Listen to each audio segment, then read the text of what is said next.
Pois olá a todos, domingo de manhã, ainda estou assim com esta roupa meio pijama, meio a andar por casa, porque é assim que eu me sinto confortável ao domingo de manhã. Estou muito bem disposta, não sei o que é que se passa nestes últimos dias, mas não sei se foi a chegada da primavera ou mesmo a mudança da hora, que apesar de me fazer dormir uma hora menos, não é? Não sei se foi tudo isso, se foram as leituras deste mês que me estão a deixar muito satisfeita. O certo é que eu tenho andado muito bem disposta nestes últimos dias e ando sempre com esta vontade louca de falar com toda a gente, de sorrir, de pôr toda a gente bem disposta, com uma vontade irrefriável de ir, de viajar, coisa que ainda não posso fazer, não é? Mas anda assim isto tudo a borbulhar aqui dentro e é assim com este borbulhar aqui dentro que eu estou então neste vídeo de opinião que eu já não faço desde janeiro, mas que é um vídeo de opinião que me deixa assim, ainda mais bem disposta do que ao que eu já estou, do que ao que eu me sinto nestes últimos dias, por isso há que aproveitar esta boa disposição, há que aproveitar esta felicidade que eu não sei exatamente de onde é que vem, mas não importa, não fico nada preocupada com isso. O certo é que eu estou muito bem disposta, estou feliz e estou aqui então para falar-vos, como vocês já perceberam pelo vídeo, pelo título, pela miniatura, pelo que quiserem, de duas releituras daquelas que me fazem cada vez mais querer reler, por muito que isso sou estranho a muitas pessoas, não é? E para mim também, que eu tenho bastantes livros novos por ler, mas as leituras são sempre aquele quentinho, aquele aconchego, que ultimamente, que não tenho tido desilusões, que ultimamente me têm deixado ainda com mais vontade, com mais sofreguidão de pegar nelas. Já tenho outras assim aqui na calha que quero muito fazer, mas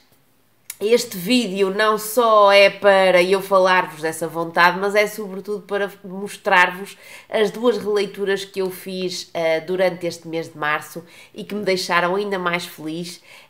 e que foram mais uma vez a prova concreta de que quando eu faço boas releituras, elas valem mesmo a pena, e que por muito que não seja a primeira vez que eu estou a fazer releitura dessa mesma obra, por muito que eu até me lembre de grandes spoilers, que foi o que aconteceu com estas duas obras de que eu vos vou falar já a seguir, não importa, é sim aquilo. Não, eu nem quero saber desses spoilers, eu sei que eles estão a aproximar-se, eu sei mais ou menos onde é que eles vão aparecer, mas mesmo isso não estraga o prazer da releitura, por isso é para vocês verem o quanto estas duas, não é, que se vão juntar a outras que eu já fiz em 2023 e que de certeza absoluta que vou fazer ainda nos próximos tempos, se vão juntar àquelas experiências de releitura saborosíssimas, que me disseram tanto pela primeira vez e pela segunda e pela terceira, o que vocês quiserem. Olha, eu estou extasiada com estas duas releituras e quero mesmo muito partilhar convosco tudo aquilo que eu posso falar sobre elas. Uma delas é extremamente conhecida. Acho que não deve haver ninguém aí desse lado que ainda não conheça a história, mas se houver, que me diga nos comentários. A outra não é tão conhecida, porque também é de literatura contemporânea, mas são duas que até o nome da protagonista ou de uma das protagonistas é coincidente. Olhem, é assim uma coisa. Pronto, eu acho que me vou calar, porque já, pelo menos calar nesta introdução e ir já direta ao assunto e falar-vos então destas duas releituras por ordem cronológica, ou seja, vou falar em primeiro lugar daquela que eu reli, e passando a redundância, em primeiro lugar em março, e falo-vos de A Minha Kate Morton. Vocês sabem que desde o ano passado eu tenho um projeto muito pessoal, mas que também partilho convosco e convido-vos, obviamente, a juntar-se a ele, ou convido-vos a juntarem-se a ele,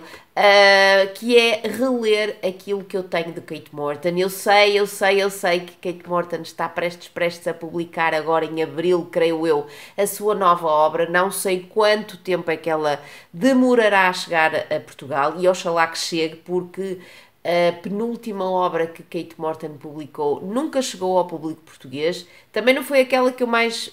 gostei, não é? Daquela de que eu mais gostei, mas nunca chegou ao público português, ou seja, nunca foi traduzida para português, e eu espero mesmo que esta que ela está prestes a lançar, que chegue a nós, porque esta autora é daquelas que é infalível, ela nunca, nunca, nunca nos desilude. Tem uma fórmula que é sempre a mesma, mas por muito que nós a conheçamos, essa fórmula é sempre certeira, ou seja, faz sempre com que nós consigamos ter experiências de leitura fabulosas. E depois do ano passado eu ter relido O Segredo da Casa de Riverton, que foi a primeira obra que Kate Morton publicou, e este ano eu reli aquela que muita gente diz que, conhecendo Kate Morton, é a sua favorita. Falo-vos de O Jardim dos Segredos. É uma obra grande, sim, é uma obra que tem quase 600 páginas, tem 550. É uma obra grande, aliás, todas as obras de Kate Morton são grandes, não são obras pequenas. Todas elas, e esta não foge à regra, seguem essa fórmula de que vos falei, ou seja, nós temos sempre protagonistas femininas, várias protagonistas femininas em vários tempos, ou seja, temos várias linhas temporais e temos sempre em cada uma das linhas temporais uma protagonista feminina. E isto aqui, no caso concreto de O Jardim dos Segredos, temos 3 linhas temporais, uma delas que nos leva ao início do século XX, mais propriamente 1913, por ali, um bocadinho antes, 1907, até 1913, mais ou menos. Essa é a linha temporal mais antiga. Depois, a segunda linha temporal é em 1975, mais ou menos por essa altura. E a terceira linha temporal já nos leva, deixem-me confirmar aqui na cábula, ao ano 2005. Temos então 3 linhas temporais e para cada uma delas temos uma protagonista. Temos na primeira linha temporal, a protagonista chama-se Eliza Makepeace. Tem este nome assim que eu acho muito sui generis e muito interessante. Depois, na segunda linha temporal, ou seja, em 1975, temos a Nell. E em 2005 temos a Cassandra. Estas 3 mulheres estão ligadas entre si, não vos vou dizer exatamente como, mas sim, estão ligadas entre si. E nós vamos acompanhando, como é óbvio e como é apanágio de Kate Morton, vamos acompanhando estas linhas temporais que se vão alternando na narrativa e que nos vão lançando assim pequenas pistas para que nós consigamos perceber de que forma é que estas linhas temporais estão intimamente relacionadas. É óbvio que há determinadas coisas que nos levam logo a perceber de que forma é que elas estão relacionadas, mas depois há pequenas pistas para nós percebermos o porquê de elas estarem entrelaçadas e o que é que há por detrás, qual é o grande segredo ou quais são os grandes segredos que existem por detrás e que fazem com que a trama aborde e abarque estas 3 linhas temporais, nos faça perceber melhor estas 3 protagonistas e ao mesmo tempo perceber que verdadeiramente elas estão ligadas. Nós não vamos perceber muita coisa logo à partida, mas sabemos que elas estão ligadas e estão ligadas por um grande segredo, um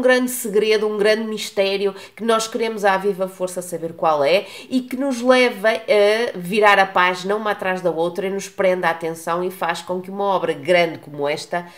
não seja de maneira nenhuma enfadonha e que seja de leitura voraz e daquela leitura interessante que quer que nós consigamos ler mais uma página e mais outra, e isso é verdadeiramente aquilo que, se vocês quiserem que eu vos resuma o fascínio que eu tenho de Kate Morton, esse é um dos principais ingredientes. São calhamaços, e vocês sabem que eu não tenho nada na medo de calhamaços, muito pelo contrário, calhamaços com estas linhas temporais, sempre temos linhas temporais, mas temos sempre por detrás um grande segredo, um grande mistério, que eu, por muito que não seja fã de obras associadas a mistérios, mas em Kate Morton eu não consigo resistir a estes mistérios, eu quero mesmo muito conhecê-los, e para além disso, e aquilo que mais me agrada em Kate Morton é o facto de ela construir sempre protagonistas femininas muito, muito, muito interessantes, muito guerreiras, muito fortes, que têm sempre algo pesado dentro de si, algo que faz com que elas não sejam verdadeiramente felizes no presente. Há sempre ali um peso muito grande nas costas, algo por resolver na vida delas, mas ao mesmo tempo são protagonistas que nos agarram desde o princípio. Então aqui, sem querer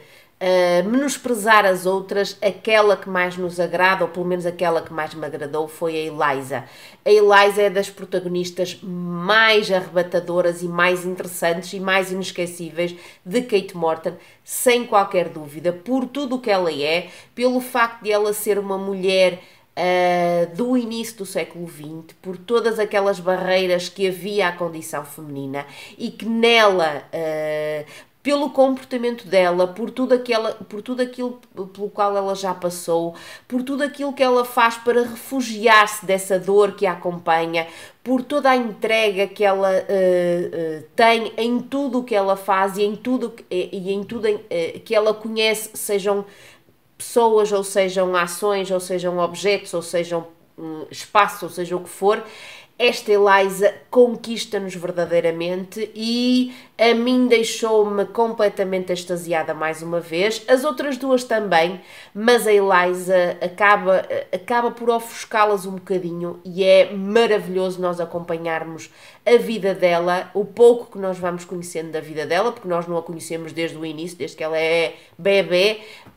mas o pouco que vamos conhecendo dela é mesmo daquilo que nunca mais nos vai sair da memória. E é com dor muitas vezes que nós a acompanhamos, é com felicidade, é com arrebatamento, mas é uma mulher inesquecível. E ela e as outras duas e tudo aquilo que eu já vos mencionei desta obra e muito que eu vos poderia dizer e não estou a dizer, arrebatou-me mais uma vez. Eu lembrava-me de muita coisa, lembrava-me de muitos spoilers, se vocês quiserem, mas mesmo assim eu extasiei-me com isto. Foi uma delícia voltar a Kate Morton, foi uma delícia voltar a este Jardim dos Segredos e adorei. É um 10 em 10, como não poderia deixar de ser. E mais uma vez estou eu aqui a rogar-vos encarecidamente que vocês conheçam e leiam Kate Morton, porque não se vão de maneira nenhuma arrepender. Eu sei que não é muito fácil hoje em dia encontrar esta obra, por exemplo,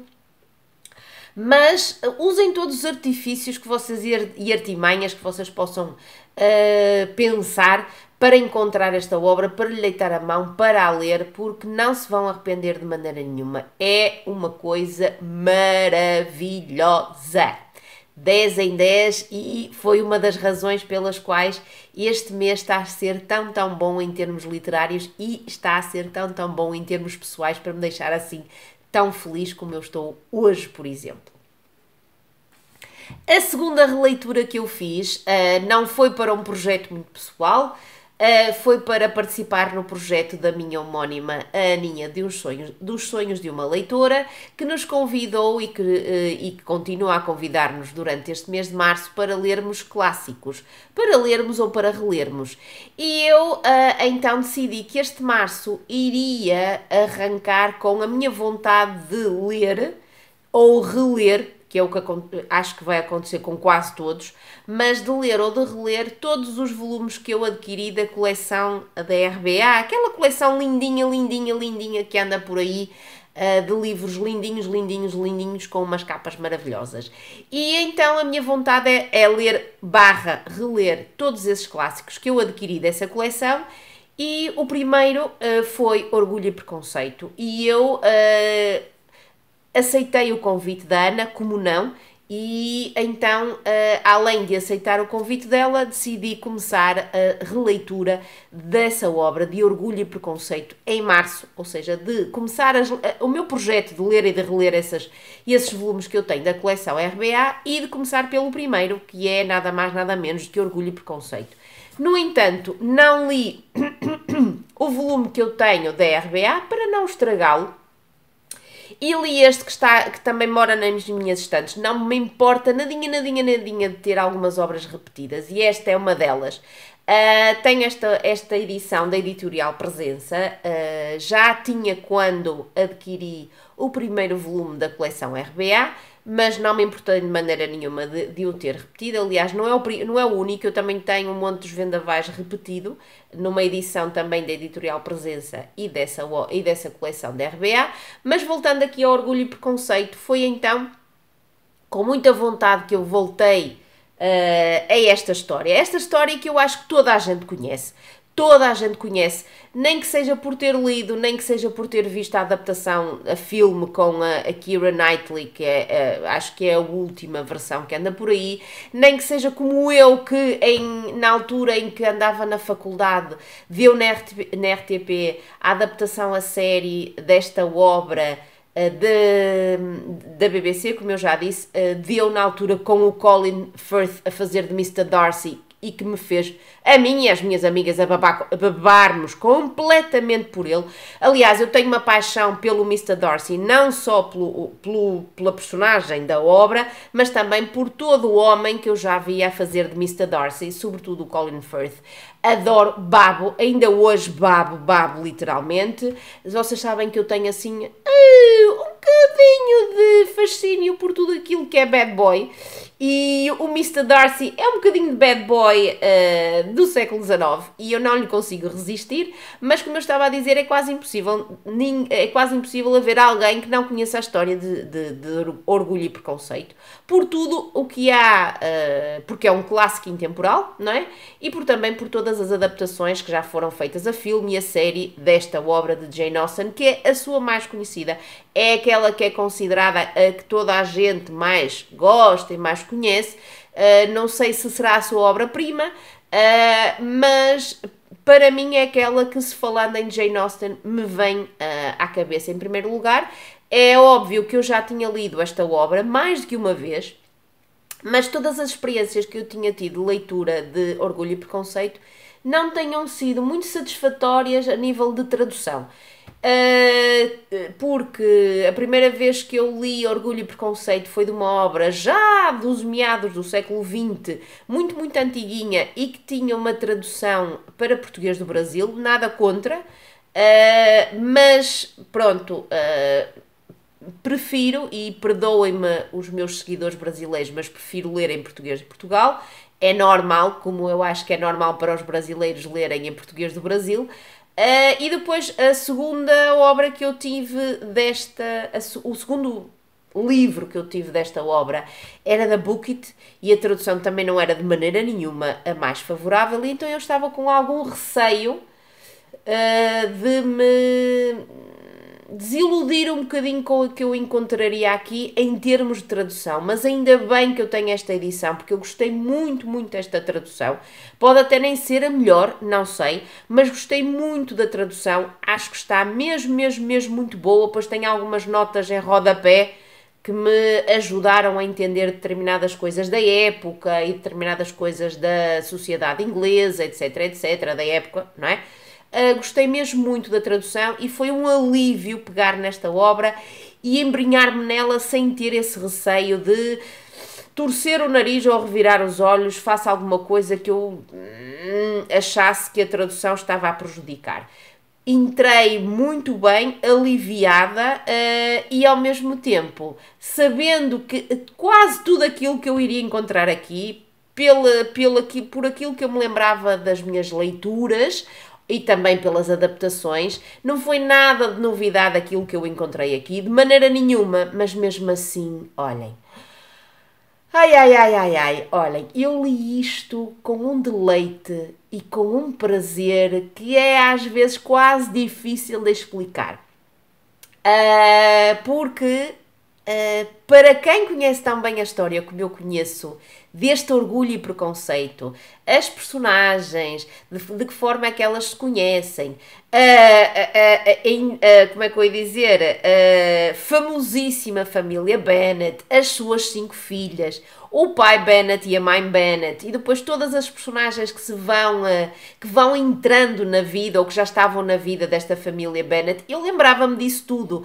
tudo, tudo, tudo, tudo. Poderia haver um ou outro pormenor que me escapava já, mas de resto eu lembrava-me de tudo. E mesmo assim foi um deleite ler isto, porque eu gosto imenso do estilo de Jane Austen, eu gosto da maneira como ela faz com que nós vivamos na época que ela está a retratar, a sua ironia fina que aparece de vez em quando e que não escapa, ou seja, à qual nenhuma personagem escapa, nenhuma, por muito que ela até seja muito boazinha, como a Jane Bennet, a irmã e a filha mais velha. Ninguém escapa à ironia desta Jane Austen e isso agradou-me imenso. E depois gostei imenso, mais uma vez, de embrenhar-me nesta época e de perceber muito bem como é que era esta época através deste retrato maravilhoso que Jane Austen nos faz, de viajar pela Inglaterra dessa altura e de conhecer alguns espaços, uns fictícios, outros não, e sobretudo aquilo que mais me deleitou foi o desenvolvimento de algumas personagens. Há algumas que são muito planas, não é? Da família Bennet, quase todos eles são muito planos, ou seja, não mudam de maneira nenhuma os seus comportamentos, aquilo que elas dizem, as atitudes, continua do princípio ao fim igual, mas depois há outras personagens que evoluem, eu já ia dizer evolucionam, evoluem muito, que é o caso da minha Eliza, da minha Lizzie, da minha Elizabeth, que muda muito, e claro, o Mr. Darcy. E eu gostei muito de acompanhar a evolução destas duas personagens, por muito que eu me lembrasse de como é que elas iam evoluir, de como é que elas eram no início e depois como é que elas iriam evoluir. Adorei ver a alteração dos pensamentos, das crenças deles, daquilo que eram os seus comportamentos habituais, da forma como eles rapidamente tiravam conclusões um do outro ou de outras pessoas. Gostei mesmo disso e claro, não poderia deixar de falar do final, que por muito que seja um final feliz, não é?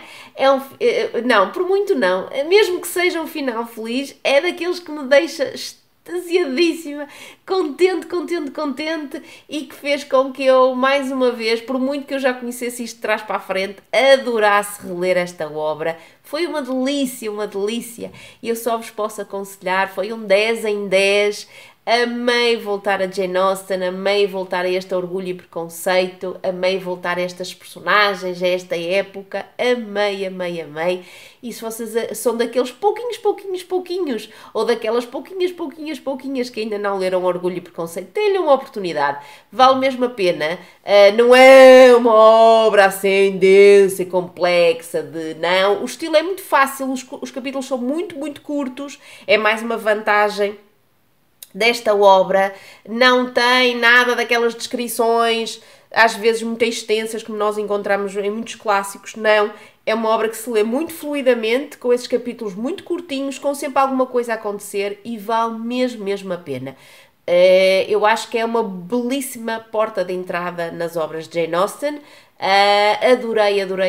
dei-lhe um 10 em 10 e fiquei assim, então a ver, com esta felicidade toda estampada no rosto, e por isso, agora para despedir-me, mostro-vos o quanto as releituras me deixam feliz, e foi isso que aconteceu com estas duas releituras, e só me deixam assim com as pulgas todas, tenho assim a vontade louca de pegar em outras obras que eu tenho aqui na estante e que quero tanto reler. Por isso, olhem, amei, duas releituras fantásticas, uma contemporânea, outra clássica, para dois projetos, um muito pessoal, outro da Aninha dos Sonhos de uma Leitora. Foram duas releituras saborosíssimas, perfeitas. E pronto, vou-me despedir, que já falei demasiado. Espero que vocês tenham aguentado esta felicidade toda. E que me digam aí em baixo nos comentários o que é que acharam deste vídeo, se valeu a pena eu perder, entre aspas, tempo a fazer este vídeo de opinião, se já leram estas obras,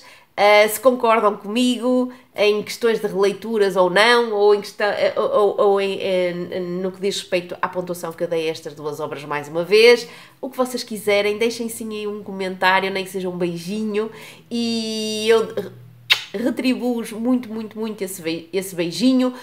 Que tenham um bom domingo, que tenham uma boa semana e que sejam felizes e que aproveitem assim estes momentos que de vez em quando nos aparecem e que nos fazem sorrir como me estão a fazer sorrir agora. Eu nem quero pensar muito no futuro nem no passado, quero é mesmo saborear esta felicidade que anda aqui, que não sei quanto tempo vai durar, mas também não me importa. Um beijinho muito, muito grande e vemo-nos num próximo vídeo. Tchau!